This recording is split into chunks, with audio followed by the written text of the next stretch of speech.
শুভরাত্রির নমস্কার, সবাইকে নমস্কার জানিয়ে আমি আমার জ্যোতিষের কিছু তথ্য আপনাদের সাথে আলোচনা করব। আজকে যেই তথ্যটা নিয়ে আলোচনা করব সেই তথ্যটা জ্যোতিষশাস্ত্রে খুব চর্চিত মাঙ্গলিক ব্যাপারটা নিয়ে আমি আজকে আপনাদের সামনে কিছু কথা উপস্থাপন করব। দেখুন, প্রথম কথা হচ্ছে জ্যোতিষশাস্ত্রে মাঙ্গলিক নিয়ে প্রচুর কন্ট্রোভার্সি আছে, প্রচুর কথাবার্তা আছে, কিন্তু তথাগত এবং পৌরাণিক যে সকল জ্যোতিষরা এই সম্পর্কে কিছু বলে গেছেন, তারা অনেক তথ্যই দিয়ে গেছেন যে মাঙ্গলিক ইন জেনারেল 95% কেসে হয় না।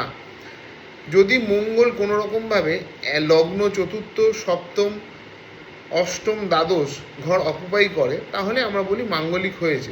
কিন্তু এই ঘরে অকুপাই করেও যদি মঙ্গল কোনো রকম শুভ নক্ষত্র, শুভ গ্রহ অর্থাৎ বৃহস্পতি, শুক্র, শুভ গ্রহ দ্বারা দৃষ্ট, শুভ গ্রহ দ্বারা ক্ষেত্র বিনিময় যোগ বা শুভ গ্রহ দ্বারা কোনো যোগ সৃষ্টি করে, তাহলে তাদের মাঙ্গলিক যোগ হয় না। যদি কোনো জাতক বা জাতিকা সত্যিকারের মাঙ্গলিক যোগ হয়ে থাকে, তারপরেও যদি মঙ্গলের মহাদশা না পড়ে, তাহলে সেই জাতক মাঙ্গলিকের এফেক্টই কী করে পাবে? কেননা দশা অন্তর্দশা ছাড়া তো কোনো কিছু হয় না। দশা অন্তর্দশাতেই তবেই সে সময়ের এফেক্ট পাবে। সময় বলতে গেলে আমরা দশা অন্তর্দশাকে বোঝাই। নমস্কার, এই বলেই এখানে শেষ করলাম।